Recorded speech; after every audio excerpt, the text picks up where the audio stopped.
Cuando extienden sus manos para orar, cierro los ojos. Aunque multipliquen sus plegarias, no los escucharé, dice el Señor. La lectura del libro del profeta Isaías, hermanos, en esta ocasión es sumamente dura contra todos, no solamente en contra de los habitantes de Israel del siglo VIII antes de Cristo, sino que pueden también, en un momento dado, estar en contra de nosotros estas palabras tan duras que Dios, a través del profeta Isaías, manda decir al pueblo. El Señor se muestra enojado, molesto, indiferente con los sacrificios que en el templo, según ellos, le ofrecían a Dios para tenerlo contento. Era todo lo contrario. Pero una causa tenía que haber. De eso trata esta lectura. Pongamos atención, hermanos, para que no vaya a ser que también cuando nosotros elevemos nuestra oración a Dios, Él no las quiera escuchar, que Él deteste lo que nosotros le presentamos. Oigamos con detenimiento y con humildad. Es el primer capítulo del libro del profeta Isaías, versos del 10 al 17, para que lo vayamos memorizando. Oigan las palabras del Señor, príncipes de Sodoma. Escucha la enseñanza de nuestro Dios, pueblo de Gomorra. ¿Qué me importan a mí todos tus sacrificios? Dice el Señor. Estoy harto de holocaustos de carneros y de grasa de becerros. Ya no quiero sangre de toros, corderos y cabritos. ¿Quién les ha pedido que me ofrezcan todo eso cuando vienen al templo para visitarme? Dejen ya de pisotear mis atrios y no me traigan dones vacíos ni incienso abominable. Ya no aguanto sus novilunios y sábados ni sus asambleas. Sus solemnidades y fiestas las detesto. Se me han vuelto una carga insoportable. Cuando extienden sus manos para orar, cierro los ojos. Aunque multipliquen sus plegarias, no los escucharé. Sus manos están llenas de sangre. Lávense y purifíquense. Aparten de mí sus malas acciones. Dejen de hacer el mal. Aprendan a hacer el bien. Busquen la justicia. Auxilien al oprimido. Defiendan los derechos del huérfano y la causa de la viuda. Palabra de Dios. Te alabamos, Señor. Bien, hermanos, el profeta Isaías empieza comparando a los israelitas como habitantes o príncipes de Sodoma y de Gomorra. Estas dos ciudades fueron célebres, pésimamente célebres, por haber practicado todo tipo de abominaciones delante de Dios, al grado que el relato bíblico habla de su destrucción mediante una lluvia de fuego y de azufre. Fueron borradas de la faz de la tierra. No se quisieron arrepentir, practicaron todo tipo de abominaciones en la presencia de Dios. Bien, pues con esos habitantes el profeta Isaías compara a sus paisanos, los israelitas, que por cierto les habrá caído sumamente mal que se expresara así de ellos. Y habla de parte de Dios, ¿qué me importan a mí sus sacrificios? Recordemos que antiguamente, hermanos, el pueblo en el templo ofrecía sacrificios. Los que estaban ricos ofrecían un ternero, un ovillo. Los medianos, un cordero, un chivito. Y los más pobres, tórtolas o pichones. Pero era una manera de ofrecer sacrificios a Dios en señal de alabanza, en señal de adoración, como petición de algún favor, de algún beneficio. De hecho, hermanos, los sacrificios de la antigua alianza son una anticipación del sacrificio redentor de Cristo, el sacrificio perfecto. Pero miren lo que dice Dios: estoy harto, me dan asco. ¿Quién les está pidiendo a ustedes holocaustos de carneros? El holocausto es cuando se quemaba completamente la víctima, el animalito, y se ofrecía a Dios. Grasa de becerros. La grasa era considerada antiguamente como lo más exquisito, como lo más importante de un animal, y se lo ofrecían a Dios. ¿Quién les está pidiendo grasa de becerros? No quiero ya sangre de toros, de corderos o de cabritos. Estoy harto de que vengan y se anden paseando en el atrio del templo, que traigan dones, que me ofrezcan el incienso para mí asqueroso y abominable. Ya no aguanto sus novilunios. Eran las fiestas por la luna nueva, ni los sábados, ni sus asambleas. Sus asambleas y fiestas las detesto. Se han vuelto para mí algo verdaderamente insoportable. Y miren, cuando ustedes extienden sus manos para orar, porque hermanos, antiguamente era una práctica muy común que el que estaba orando levantaba las manos hacia el cielo. Cuando ustedes levantan las manos para orar, yo cierro mis ojos, aparto mi mirada de ustedes, y aunque recen, aunque pidan y lloren mucho, no los voy a escuchar. ¿Por qué dice eso el Señor por medio del profeta Isaías, hermanos? La razón es que se habían apartado de la justicia y del derecho. Practicaban todo tipo de atropellos en contra de los pobres. Por eso se señala, dice, cuando dejen de oprimir, cuando aprendan a hacer el bien, cuando ejerciten la justicia, cuando defiendan los derechos del prójimo, del pobre y de la viuda. Diríamos nosotros, hermanos, también nuestras celebraciones, nuestras misas, van a ser agradables a Dios solo si van de la mano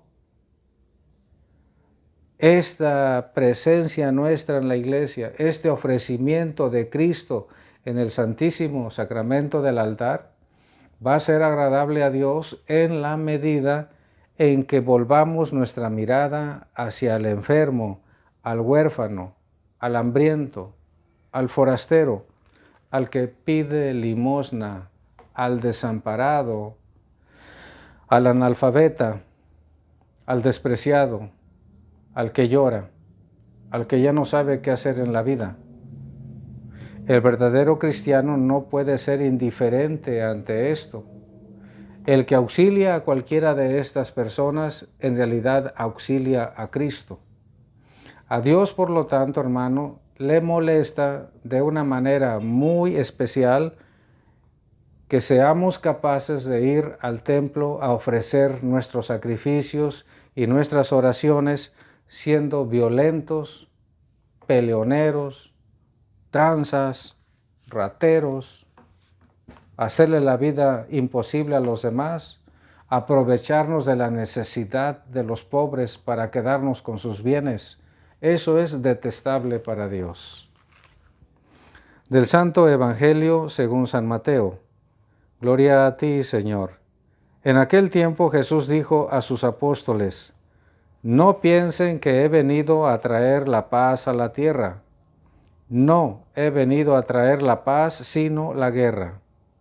He venido a enfrentar al hijo con su padre, a la hija con su madre, a la nuera con su suegra, y los enemigos de cada uno serán los de su propia familia. El que ama a su padre o a su madre más que a mí, no es digno de mí. El que ama a su hijo o a su hija más que a mí, no es digno de mí. El que no toma su cruz y me sigue, no es digno de mí. El que salve su vida la perderá, el que la pierda por mí la salvará. Quien los recibe a ustedes me recibe a mí, y quien me recibe a mí recibe al que me ha enviado. El que recibe a un profeta por ser profeta recibirá recompensa de profeta. El que recibe a un justo por ser justo recibirá recompensa de justo.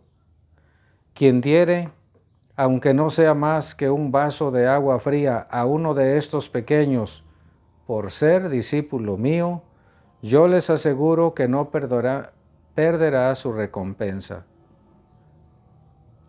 Cuando acabó de dar instrucciones a sus 12 discípulos, Jesús partió de ahí para enseñar y predicar en otras ciudades. Palabra del Señor. Gloria a ti, Señor Jesús. Este es el final del capítulo número 10, el llamado capítulo del discurso misionero o discurso apostólico de Cristo.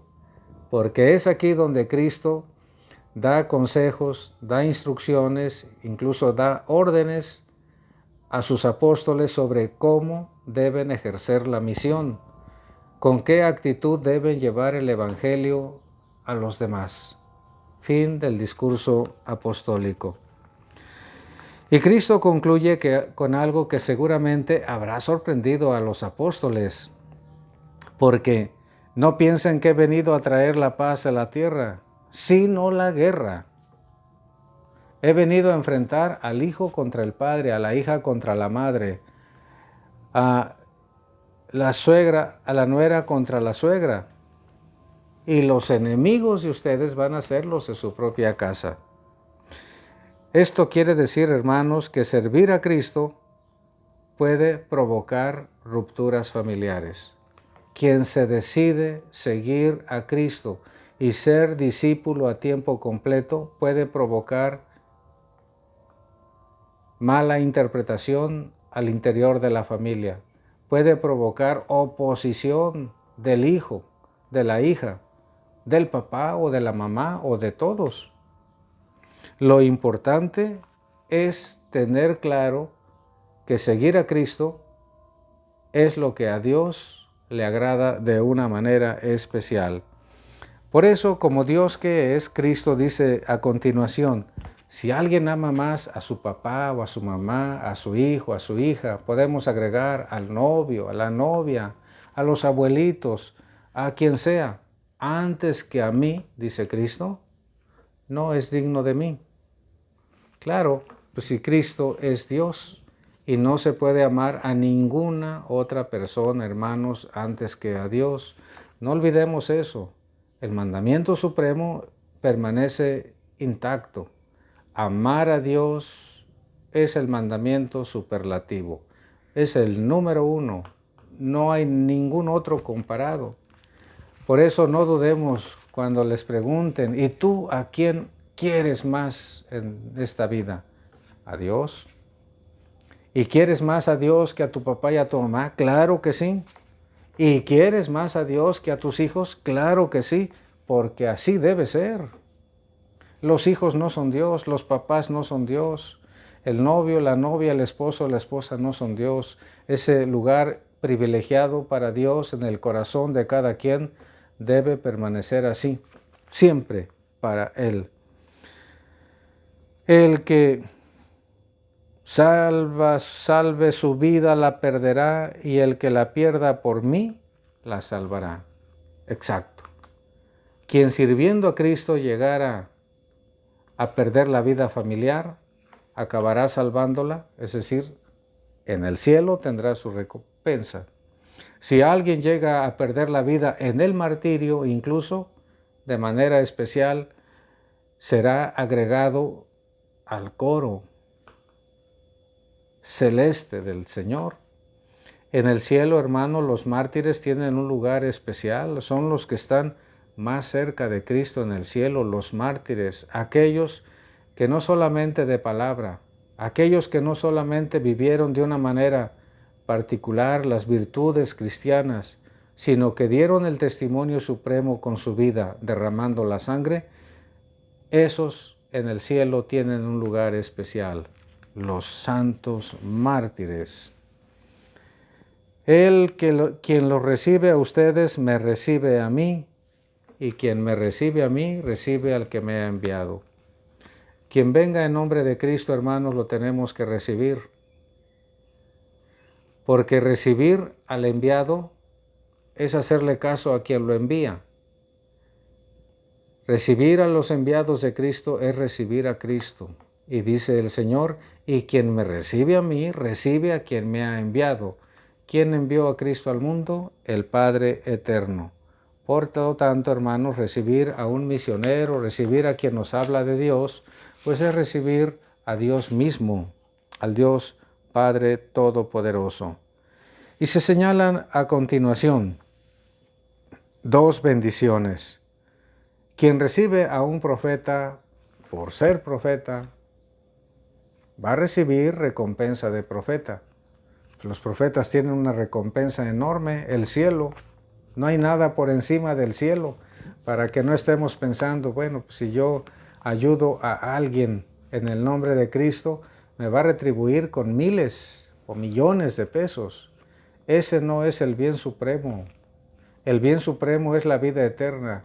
Los miles o los millones se acaban porque se acaban. Al morir se quedan aquí en la tierra y no nos sirven para nada. Mientras que la vida eterna es la existencia a la cual aspiramos todos o debemos aspirar con una ilusión inquebrantable. Y quien diere, aunque sea un solo vaso de agua, a uno de mis seguidores, no va a quedar sin recompensa. Fíjense, hermanos, cómo Cristo, nuevamente en concordancia con lo que oímos del profeta Isaías, insiste en las obras buenas, en la práctica de la caridad, en la práctica de las obras de misericordia, porque un culto, digamos, el rosario, la misa, el Vía Crucis, las procesiones y las peregrinaciones y otras cosas más, que no estén acompañadas de obras buenas en la vida ordinaria, no nos van a servir. La fe siempre tiene que ir acompañada de obras. Fe y obras es el binomio perfecto. Por eso dice el Señor, el que haga algo bueno por alguno de mis servidores no va a quedar sin recompensa. Y yo me atrevería a decir, hermanos, que la recompensa, está claro, es la vida eterna, es la recompensa mayor, es el premio mayor, pero también el Señor bendice a quien da con generosidad. Y yo le pido a Dios, hermanos, que ustedes, algunos de ustedes son muy generosos, apoyan a los pobres, a los necesitados, llevan comida a los hospitales, dan ropa de su ropa a los que no lo tienen, calzado, ayudan a surtir recetas. A todos ustedes, hermanos, yo le pido a Dios que se los multiplique el 100 por 1. Y ojalá que así sea. Pero no vamos a dar tampoco esperando recompensa en este mundo. Tenemos que dar, dice Cristo, que no sepa tu mano izquierda lo que hace la derecha. Cuando des, da sin esperar pago alguno.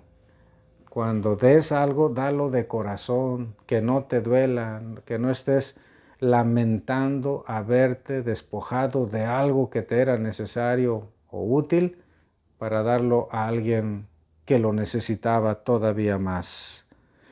Y cuando Cristo terminó de dar estas instrucciones, dice San Mateo, se fue de ahí para predicar en otras ciudades. Cristo mandó a sus apóstoles a predicar, ellos solos, ya sin Él. Pero el Señor no se quedó a descansar, no tomó unas vacaciones allá en el mar de Galilea en una barca, descansando, tomando el sol. Se puso a predicar, puesto que para eso ha venido. Cristo, hermano, nos da pues el ejemplo perfecto de que debemos vivir preocupados por la enseñanza de las cosas de Dios a nuestros hermanos, sin fatiga, pero es una labor hermosa. Quien le encuentra gusto no se cansa, o si se cansa no le importa, sabe que está haciendo algo agradable a Dios. Hermanos, que el Señor los libre del coronavirus y de todo tipo de enfermedad, que el Señor los robustezca en su fe, en su esperanza y en su caridad. Yo les doy la bendición. La bendición de Dios Todopoderoso, Padre, Hijo y Espíritu Santo descienda sobre todos y les acompañe siempre. Cuídense mucho, hermanos. Cuando puedan, hagan una oración por su servidor. Gracias.